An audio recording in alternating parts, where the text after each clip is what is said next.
हाँ भैया राउर जमीन बेचा जी काहे टेंशन ले बानी रोरे प्लॉट में हम खड़ा बानी एगो पार्टी के। हाँ भैया प्रणाम प्रणाम। ए भैया हमरा एगो जमीन चाहिए दिवा देती। अच्छा ठीक बाबे हमारे ये नु काम बाबे। बोली कितना जमीन चाहिए? हमरा 15-20 कट्ठा चाहिए। 15-20 कट्ठा। अच्छा का करम भैया ऊपर? हमरा एगो मैरिज हॉल बनावे के बाबे। Marriage hall? बस बस समझ ली कि वही जमीन पर उरा खड़ा बानी। बे महाराज इधर हम रोड पर खड़ा बानी। अरे रोड पर एने नु खड़ा बानी। हई देखी जमीन 18 कट्ठा के प्लॉट बाबे। हाँ तो हमरा परफेक्ट बोलले भाई तुम। रौरा मैरिज हॉल लाइक एक नंबर बा। हाँ हाँ एकदम बढ़िया बा सही में। चली लगे से जमीन देखी अंदर तनी घुस के देखी। हाँ ठीक बा बे। आई का मांगा था पार्टी जी? अरे आई ना चली पहले जमीन देखी। भैया देख लेनु है जमीन। हाँ ये हमरा बियाह भवन लायक बहुत परफेक्ट बाबे।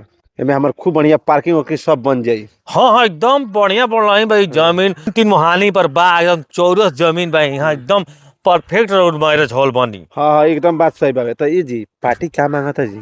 देखी अभी पार्टी दाम उम नहीं कहले। हाँ, ठीक बा अभी ओकरे से बात होतला तलक आ गई नहीं यार। हाँ दाम जौन भी बोली हम रोरा से बता देम। हाँ बाकी सब जमीन रोरा लेके बानू। हाँ हमारा एकदम पसंद भाई। हाँ तो ठीक है हाँ, बा। मैं कोनो सोचेला बात नहीं है।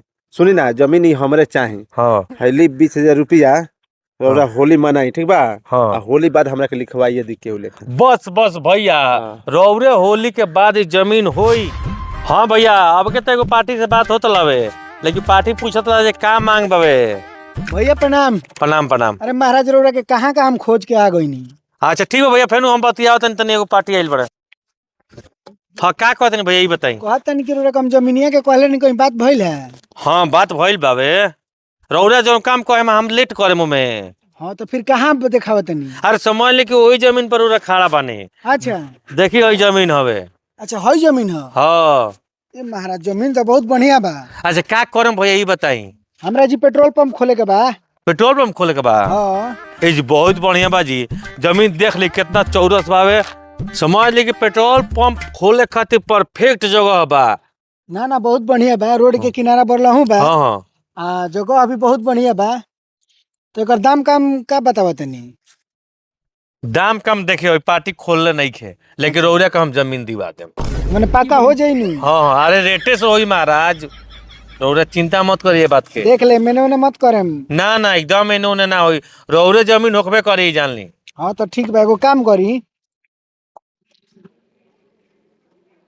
जमीन और पसंद बानू? अरे बहुत महाराज पसंद भाई धरी 50,000 रुपया। हाँ ई रौरा के बख्शीश के रूप में देतन खाली रौरा खातिर। हाँ अलग से भाई हाँ। ठीक भाई अपन खाई पियम आ लेकिन ई जमीन हमरा के दिवा दे। हाँ हाँ भैया रौरे के जमीन होकबे करी।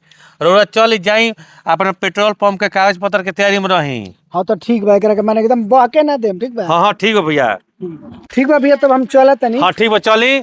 आई होली के बाद एकदम रजिस्ट्री करवा देम। हाँ हाँ भैया एकदम रो टेंशन मत करे होली बार रजिस्ट्री होई। लेकिन ये बात के ध्यान दे बहके ना देम जमीन। ना ना भैया रौरे जमीन होई। चली ठीक बा भैया हाँ प्रणाम। हाँ प्रणाम प्रणाम। दूगो पार्टी अभी आ गई। प्रणाम प्रणाम। रौवे का तो खोजत रहनी हवे। हाँ भैया तनी रुकी 1 मिनट हम बात करतनी। हाँ बोली भैया। भैया देखी हमरा फ्लावर मिल बैठावे के बा। जमीन हमरा पसंद बावे। जमीन पसंद बानू? हाँ हाँ एकदम चौमुख जमीन बा बहुत बढ़िया जमीन बा भैया। जैसन हम खोजत रहनी ह वैसन जमीन हमरा मिल गइल बा। हाँ ठीक बा तो ये जमीन लिया जाओ होली बाद रउरा के लिखवा देतनी हम। तो पार्टी से बतियाई आ का एको चलता जमीन के रेट हमरा के बताई रउआ। भैया पार्टी से तो बात करतन तो रउरा आ गई है ठीक बा। तो अभी जमीन के रेट नहीं बता सकत। हाँ लेकिन रउरा के जमीन हम दिवा देम आ बढ़िया रेट में दिवाएम। रउआ पार्टी से बतियाई हाँ। हमरा जमीन पसंद बा आ होली बादी जमीन लिखा जाओ। हाँ हाँ भैया एकदम रउरा के जमीन दिवाएम एकदम हईली समझ। हई हई रउआ के हम देतानी ठीक बा। ई राउर खर्चा बा 1 लाख रुपया बा। हाँ होली खूब बढ़िया से आराम से रउआ मनाई हाँ ठीक बा। आ जमीन लिखावला के बाद रउआ के हम खुश कर देम। हाँ भैया बस हमारे ये तो चाहबे करी। अरे हमारे ये नु काम बा। चली होली बाद रउरा के जमीन लिखा गई। चली ठीक बा। हाँ चली भैया। राउर हमार ध्यान रही ठीक बा। भैया एकदम जमीन रौरे नामे होई और रौरा ओकर टेंशन मत करी और रौरा जाई अपन काम करी हम फोन कर देम रौरा के। ठीक बा भैया हम चलतानी। ठीक बा और वह काम करवाई ठीक बा। हाँ चली भैया तब। ठीक है।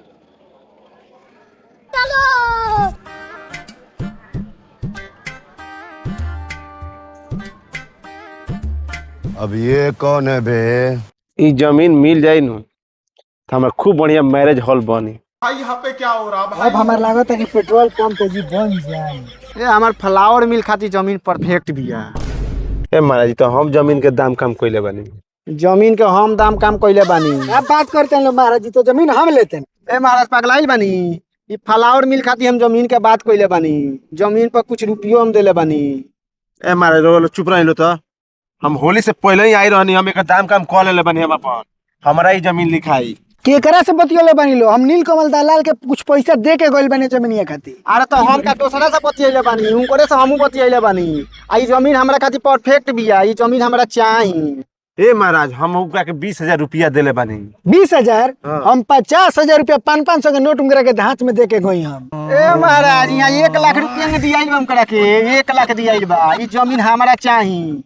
ए भाई तू लोग कितना देले बा लो सब मतलब नहीं खे। ठीक बा ई जमीन हम लेम। हमार नाम पता कर लियो जवार में। ए ऐसे कैसे ले लेबो? जमीन के पैसा हम देले बनी, तारा के हम जमीन लेवे दे। ए पता करे के होई ना तो हमरो पता कर लेम लो। हमहू बिजनेसमैन हई। यहाँ फ्लावर मिल हमरा बैठावे के बा। ई जमीनिया हर हालत में हमरा चाही। ठीक बा? ए मैरिज हॉल बनी। मैरिज हॉल बनी। यहाँ 1 लाख रुपया देले बानी। ठीक बा? रौरा कोइयो लाख दी उसे हमरा का लेवे देवे के बा?